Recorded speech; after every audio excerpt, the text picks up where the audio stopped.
Most of the time, God speaks to us softly and gently. Most of the time, God the Father, He speaks to us softly and gently. But other times, He speaks to us loudly and pointedly. Other times, He speaks to us loudly and pointedly, particularly through tragedy or accidents, freak accidents. And if we're honest, when we get real about tragedy, we have to admit that sometimes I don't hear the voice of God or see His perspective without some adversity in life, whether it's individual or whether it's societal. David, the psalmist, said it like this: "Before I suffered, I did many wrong things, but now I carefully obey everything you say." In fact, he went on to say, "Suffering was good for me because I learned better your laws." The passage that we are looking at here today is an unusual one in the life of Jesus. He was actually making some chilling comments about tragedy in his day, where people died unexpectedly, they died mercilessly, they died seemingly prematurely, they died tragically, and yet he made these comments. They're chilling because, based on what he said, if we didn't know his heart, we would think that they were rude and insensitive. But we know that that's not Jesus. Really, he was redirecting the way that we look at tragedy. So as we get real about tragedy, I want to look at one aspect of it. And in Luke 13, it reads this way: "Some people there with Jesus at the time told him about what had happened to some of the worshipers from Galilee. Pilate, this same Pontius Pilate, who had condemned Jesus to death, Pilate had these worshipers killed. Their blood was mixed with the blood of the animals that they had brought for sacrificing. And Jesus answered and said to them, 'Do you think this happened to those people because they were more sinful than all the other people from Galilee?' And he answers his own question. No, they were not. But if you don't decide now to change your lives, you will also be destroyed like those people," that is, seemingly without a purpose. And then he brought up another incident that was in the consciousness of that day.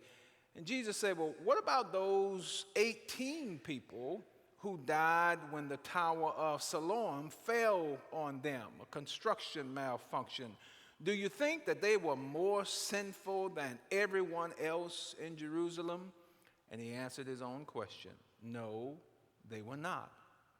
But I tell you, if you don't decide now to change your lives, you too will be destroyed.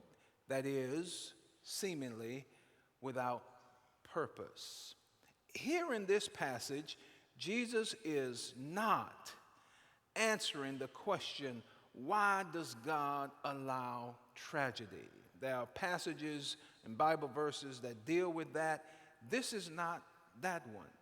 He is not even telling us how we can overcome tragedy, what to do to overcome tragedy. There are many Bible verses where he gives us insight on that, but that's not what he's addressing either. What he's addressing is, how do we as onlookers, as survivors, how should we react to such tragedy? Let me read it again in the Message translation. "About that time, some people came up and they told him about the Galileans that Pilate, the same Pilate who had condemned Jesus to death, had killed while they were in worship, mixing their blood with the blood of the sacrifices on the altar. And Jesus responded, Do you think that those murdered Galileans were worse sinners than all other Galileans? And he answered his own question. Not at all. Unless you turn to God, you too will die, seemingly, suddenly, without purpose like they did. And then he said, what about those 18 in Jerusalem the other day, the ones that were crushed and killed when the Tower of Siloam just collapsed and fell on them? Do you think that they were worse citizens than all the other Jerusalemites? Not at all.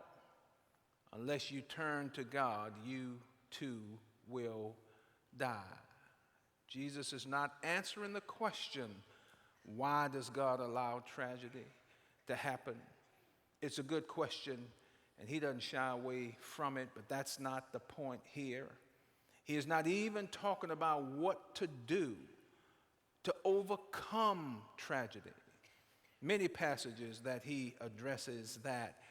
What he wants us to learn today is, how do we as onlookers, how should we react when we see such tragedy in our newspapers, happens individually or happens societally, or we read or we watch? How should onlookers react? So there are two kinds of tragedies that are mentioned in this passage. One is random tragedy, freak accidents, acts of God, natural disasters, just random. It could be hurricanes or tornadoes or earthquakes or tsunamis or car accident, whatever the case, they're just random natural acts. And then there's a second kind of tragedy that he talks about, and this is an intentional tragedy. It's perpetrated by another person. It's evil that other people place on other people, like Pilate did with these Galileans. He murdered them right in the middle of their worship in the temple.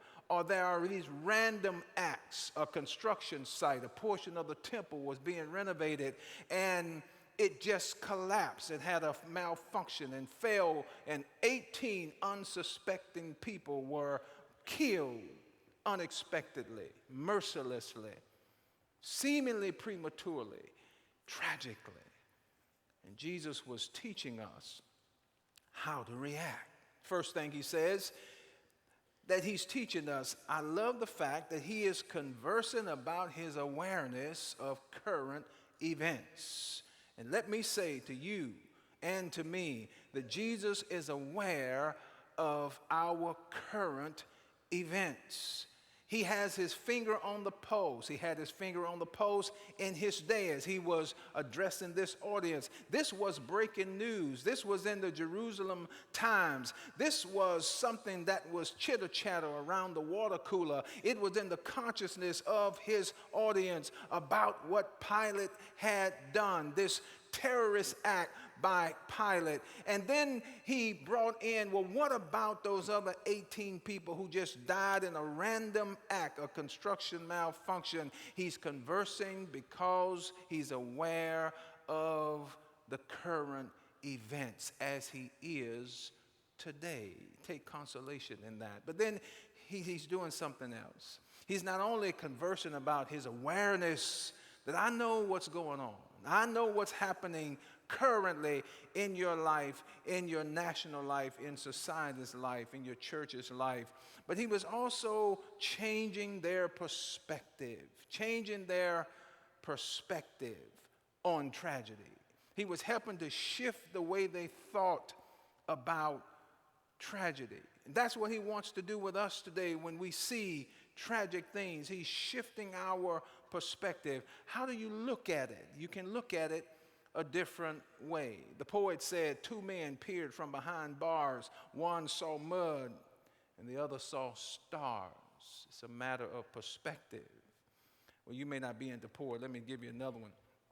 That was a man who had an old car, wanted to get rid of it, didn't like it anymore, new car smell, and he wanted to get rid of it, and he sold it to a mechanic. It wasn't old to him, it was gold to him, because he was a salvager and he was able to take what people thought was old and turn it into gold. He wanted to see that come to him. It was a matter of perspective. Well, some of you are not mechanics, you didn't get that either. All right. That was a city slicker who visited a friend of his who had a farm. He didn't bring his boots. He wasn't wearing boots like I am this morning. And so he walked out in the cow pasture and he said, man, how can you stand all of this cow manure? I don't like it. I don't know how you live without it. And he said, man, this stuff makes my living. It fertilizes your vegetables. It's everything to me. It's a matter of perspective. Yeah. And what Jesus was saying is, look, when we see tragedy, it's a matter of perspective. How do the onlookers who are left survive without survivor's guilt? What do you react to? How?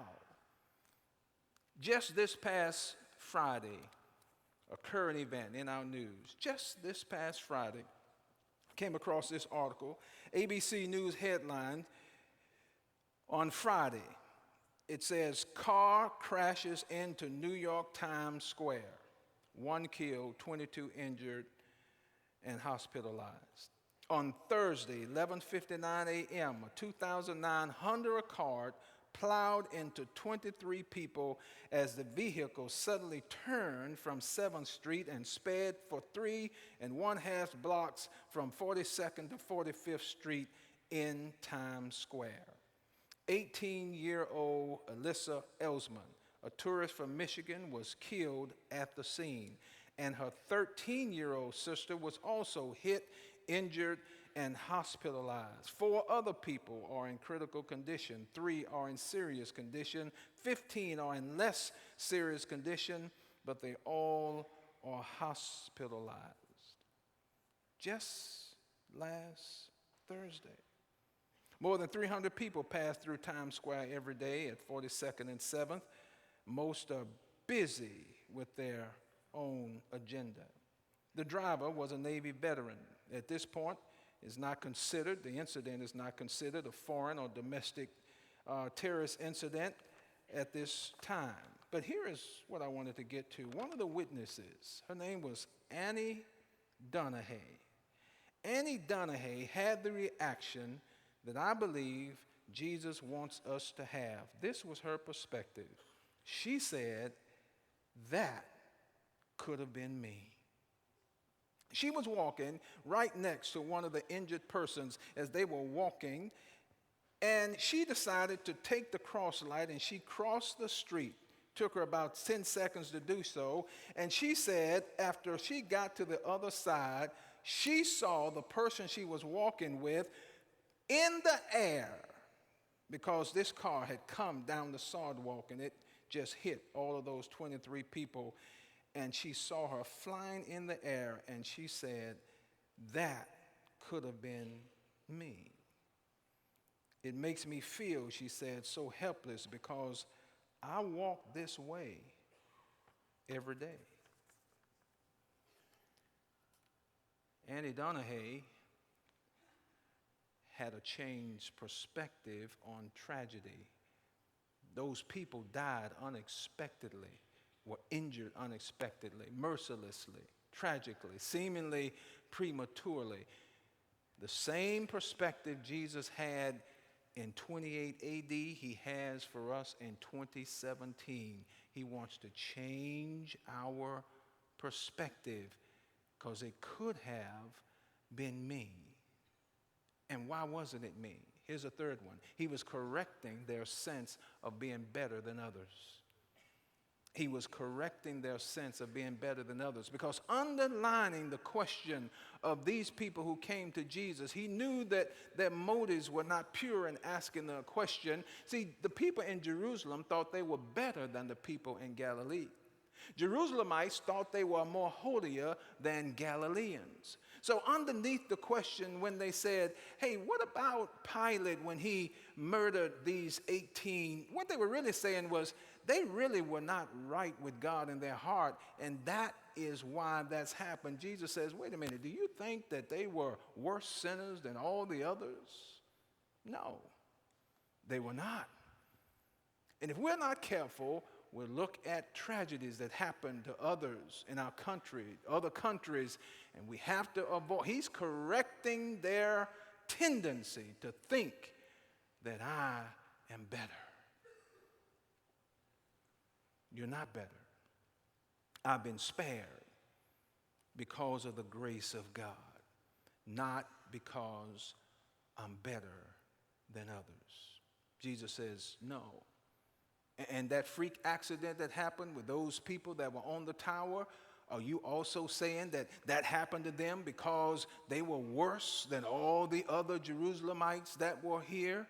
I'll tell you, no. They were not worse. He was shifting their tendency, correcting their tendency to think that I am better. Then the last thing he said to them, he's challenging their lack of urgency. See, they came to him with these questions, and Jesus was shifting their perspective and correcting their tendencies of thinking they were better. And he said to them, he gave this, I'm not going to read the whole passage, you can read it for yourself. But he was saying in effect to them, you are living with a lack of urgency. Since he spared you, since it didn't happen to you, since you're an onlooker, since you are left here, what are you doing now as a sense of urgency to live a more purposeful life? That's why I left you here. That's one of the perspectives when tragedy happens to us, whether randomly or intentionally, and happens to someone else. Are you living, am I living with a renewed sense of urgency? Because sometimes to shake and wake me from my lethargy, from my being lackadaisical and apathetic, tragedy can shift my perspective. Watch this.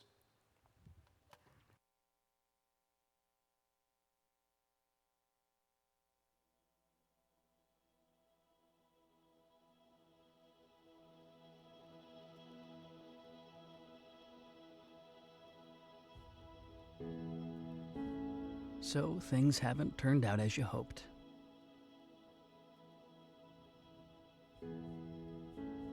Life took a turn. A bump. A darkened sky. And at times it may have seemed there was no hope.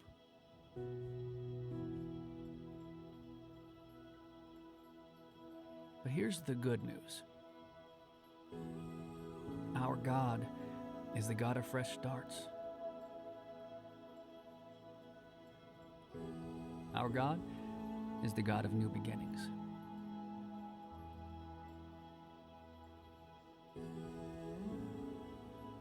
Our God brings new mercies, new compassions, not just once a year, not just when things are bad, but every single morning.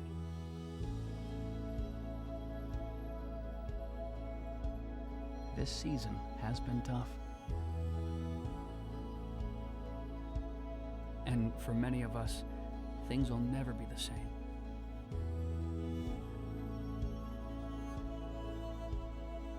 But we are here, breathing, maybe smiling,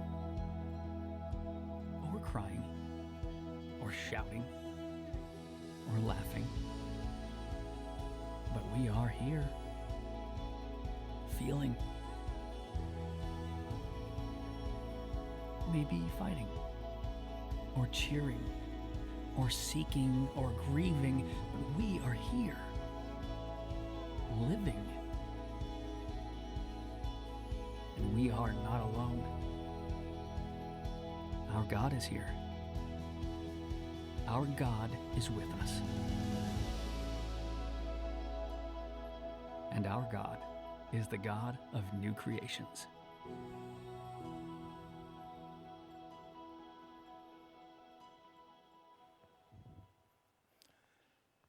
we prepare to come to the table, let's keep in mind that whatever has happened, we are here. And come to the table with a renewed sense of thanksgiving that it could have been me. But since I survived, since we survived, and it wasn't me, and it's not because I'm better, come to the table with thanksgiving and a renewed sense of, I'm going to live my life more urgently with more purpose and more meaning toward God and other people and myself with thanksgiving.